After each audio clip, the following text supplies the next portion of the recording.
ইয়া ফাত্তাহু 21 বার পাঠ করে ফু দিলে কি হয়?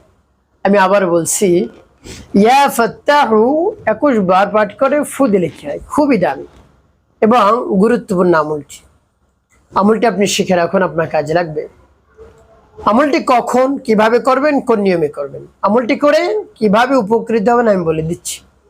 বিস্তারিত জানার জন্য, আমলটি শিখে রাখার জন্য ভিডিওটি না টেনে না কেটে ধৈর্য এবং মনোযোগ সহকারে শেষ পর্যন্ত দেখতে থাকুন, তাহলে সঠিক নিয়মে আমলটি করতে পারবেন। প্রিয় ভাই বোন, যদি টেনে টেনে কেটে কেটে দেখেন অনেক জায়গা বাদ পড়ে যাবে, সঠিক নিয়মে আপনি আমলটি করতে পারবেন না।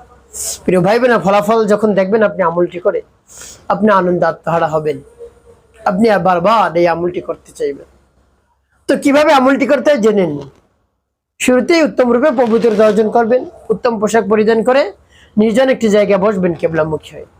বসে জীবনের গুনার কথা স্মরণ করে ক্ষমা প্রার্থনা করবেন, হ্যাঁ আল্লাহ, জীবনের সমুদায় গুনাহ খাতাগুলো মাফ করে দিয়ে অন্তরকে পাক পবিত্র বানিয়ে দিন।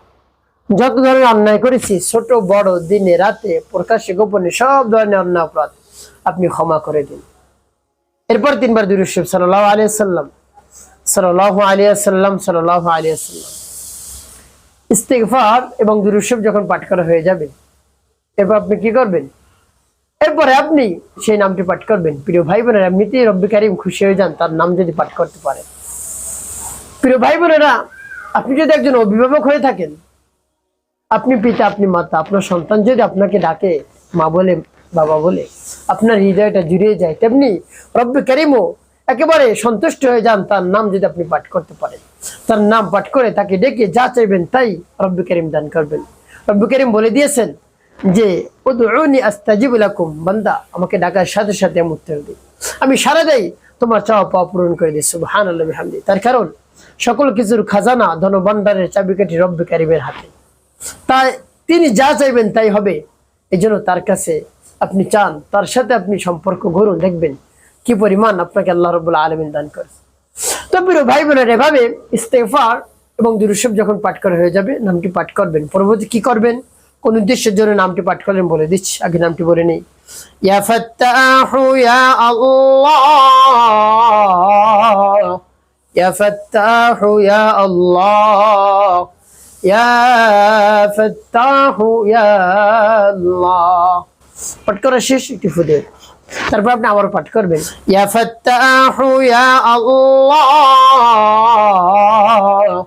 ইয়া ফাত্তাহু ইয়া আল্লাহ, ইয়া ফাত্তাহু ইয়া আল্লাহ।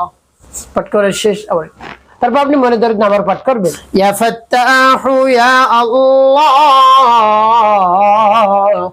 ইয়া ফাত্তাহু ইয়া আল্লাহ, ইয়া ফাত্তাহু ইয়া আল্লাহ। পাঠ করা শেষ, আবার একটি ফু দিবেন। প্রিয় ভাই, কতবার? 21 বার পাঠ করে 3টি ফু। শেষে নবীজি সাল্লাল্লাহু আলাইহি ওয়াসাল্লাম মুহাব্বত নিয়ে, ভালোবাসা নিয়ে আপনি গুনে গুনে 7 বার দুরূদ ইব্রাহিম পাঠ করবেন। আল্লাহুম্মা সাল্লি আলা মুহাম্মাদিন ওয়া আলা আলি মুহাম্মাদ কামা সাল্লাইতা আলা ইব্রাহিম ওয়া আলা আলি ইব্রাহিম ইন্নাকা হামিদুম মাজিদ। আল্লাহুম্মা বারিক আলা মুহাম্মাদিন ওয়া আলা আলি মুহাম্মাদ কামা বারাকতা আলা ইব্রাহিম ওয়া আলা আলি ইব্রাহিম ইন্নাকা হামিদুম মাজিদ। اللهم صل على محمد وعلى آل محمد كما صليت على إبراهيم وعلى آل إبراهيم إنك حميد مجيد. اللهم بارك على محمد وعلى آل محمد كما باركت على إبراهيم وعلى آل إبراهيم إنك حميد مجيد. اللهم صل على محمد وعلى آل محمد كما صليت على إبراهيم وعلى آل إبراهيم إنك حميد مجيد. اللهم بارك على محمد وعلى آل محمد كما باركت على إبراهيم وعلى آل إبراهيم إنك حميد مجيد. এবং যখন দুরূদ ইব্রাহিম পাঠ করা হয়ে যাবে, আপনার আমলটি করা শেষ, আপনি 2টি ফু দিবেন। প্রিয় ভাই বোনেরা, কোন উদ্দেশ্যের জন্য আমল করলেন? আপনার যদি বিবাহ শাদী না হয়ে থাকে, বয়স পেরিয়ে গিয়েছে, অনেক বয়স হয়ে গিয়েছে, বিবাহ শাদী হচ্ছে না, আপনাকে দেখতে এসে মানুষ পছন্দ করে আবার করে না, বিবাহ শাদীর সময় দিন তারিখ ঠিক হয়ে যায়, আবার ভেঙে যায়, এভাবেও করতে করতে আপনার বয়স পেরিয়ে গিয়েছে, উত্তম পাত্র পাত্রী মিলাতে পারছেন না। তো এমত অবস্থা আপনি দিশাহারা হয়ে পড়ছেন, সমাজের মানুষ আপনাকে নিয়ে তিরস্কার করে, ঠাট্টা করে, আপনি সহ্য করতে পারছেন না। এমত অবস্থায় আপনি এভাবে নাম পাঠ করুন রব্বি কারিমের উপর পরিপূর্ণ আস্থা নিয়ে, বিশ্বাস নিয়ে, দেখবেন কাজ হয়ে যাবে। প্রিয় ভাই বোনেরা, আল্লাহ রাব্বুল আলামিনের উপর পরিপূর্ণ বিশ্বাস নিয়ে এভাবে যদি আমলটি করতে পারেন, দেখবেন অতি দ্রুত সময় বিবাহশাদী হয়ে যাবে। আল্লাহ রাব্বুল আলামিন উত্তম জীবন সঙ্গিনীর ব্যবস্থা করে দেবেন ইনশাআল্লাহ। একটি কাজ করতে হবে, 5 ওয়াক্ত নামাজ আদায় করতে হবে, মানুষের কল্যাণে খেদমতে কাজ করবেন।